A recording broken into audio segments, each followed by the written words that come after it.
Capítulo 6. Del libro 1. Conversaciones con Dios. ¿Y qué ocurre con el sufrimiento? ¿Es el sufrimiento el camino hacia Dios? Algunos dicen que es el único camino.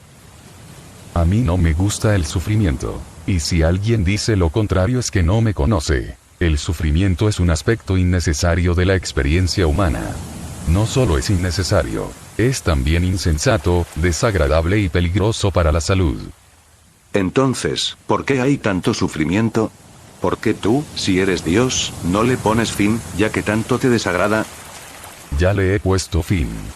Pero sencillamente os negáis a utilizar las herramientas que os he dado para hacerlo. Y es que el sufrimiento no tiene nada que ver con los acontecimientos, sino con cómo reacciona uno ante ellos. Lo que sucede es meramente lo que sucede.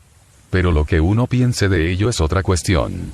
Yo os he dado las herramientas con las que responder y reaccionar ante los acontecimientos de modo que el dolor disminuya, en realidad, se elimine, pero no las habéis utilizado. Perdona, pero ¿por qué no eliminas los acontecimientos? Una buena pregunta.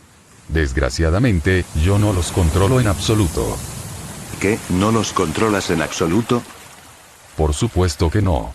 Los acontecimientos son sucesos en el tiempo y el espacio que vosotros producís por decisión propia, y yo nunca interferiré en vuestras decisiones. Hacerlo equivaldría a ignorar la propia razón de haberos creado.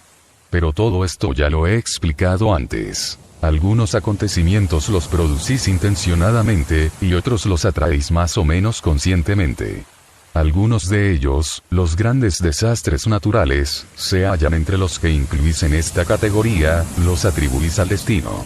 Sin embargo, el destino no es más que el conjunto de todos los pensamientos. En otras palabras, la conciencia del planeta. ¿La conciencia colectiva?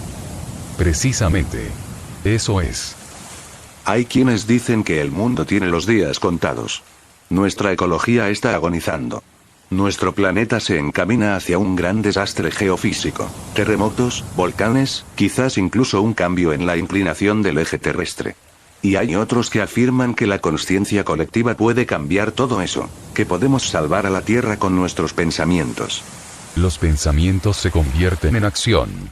Si un número suficiente de personas creen que se debe hacer algo en auxilio del medio ambiente, salvaréis a la Tierra. Pero debéis apresuraros, pues se ha hecho ya mucho daño y durante mucho tiempo. Y se requerirá un gran cambio de actitud. ¿Quieres decir que, si no lo hacemos, veremos cómo la Tierra es destruida, junto con sus habitantes?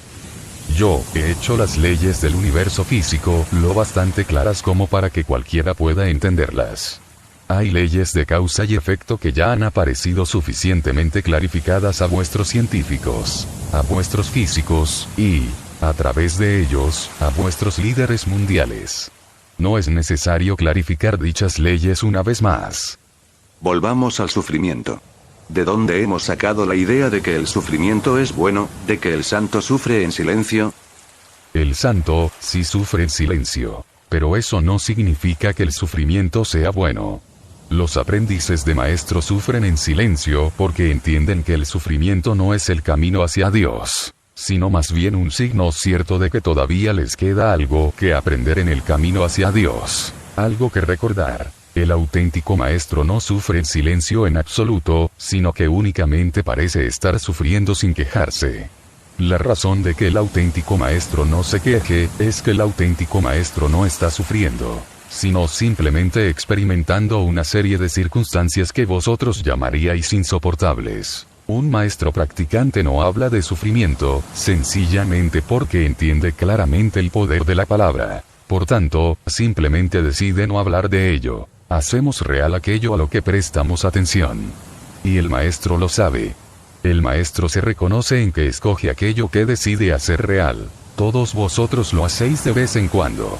No hay ninguno de vosotros que no haya hecho desaparecer un dolor de cabeza, o que una visita al dentista haya resultado menos dolorosa, por medio de una decisión al respecto. Un maestro simplemente toma la misma decisión en asuntos de mayor importancia. ¿Pero por qué sufrimos? ¿Por qué tenemos siquiera la posibilidad de sufrir? No podéis conocer, ni llegar a ser, aquello que sois, en ausencia de aquello que no sois. tal como ya te he explicado. Sigo sin entender por qué tenemos la idea de que el sufrimiento es bueno. Actúas con buen juicio al insistir en esta pregunta. El saber originario en torno a la cuestión de sufrir en silencio se ha pervertido de tal modo que actualmente muchos creen, y varias religiones realmente enseñan, que el sufrimiento es bueno, y la alegría es mala. Por lo tanto, habéis decidido que, si alguien tiene cáncer, y no se lo dice a nadie, es un santo. Y, en cambio, si alguien posee una sexualidad vigorosa, por elegir un tema explosivo, y lo celebra abiertamente, es una pecadora. Chico, realmente has elegido un tema explosivo. Además, has cambiado hábilmente el pronombre de masculino a femenino. ¿Con qué idea lo has hecho? Con la de mostrarte vuestros prejuicios. No os gusta pensar en que una mujer tenga una sexualidad vigorosa, y mucho menos en que lo celebre abiertamente. Preferiríais ver a un hombre agonizando sin un gemido en el campo de batalla, que a una mujer haciendo el amor con muchos gemidos en la calle. Tú, no. Yo no tengo ningún juicio respecto a lo uno, o lo otro. Pero vosotros tenéis toda una serie de juicios. Y te diría que son vuestros juicios los que impiden vuestra alegría, y vuestras expectativas las que os hacen infelices. Todo esto junto, es lo que causa vuestro malestar, y, en consecuencia, da origen a vuestro sufrimiento. ¿Cómo sé que lo que dices es cierto? ¿Cómo sé siquiera que es Dios quien me habla, y no mi propia imaginación hiperactiva? Eso ya me lo has preguntado antes. Y mi respuesta es la misma. ¿Qué diferencia hay? Aunque todo lo que te he dicho estuviera equivocado, ¿se te ocurre un modo mejor de vivir? No.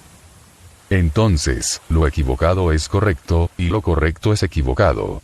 Déjame que te diga algo, para ayudarte en tu dilema.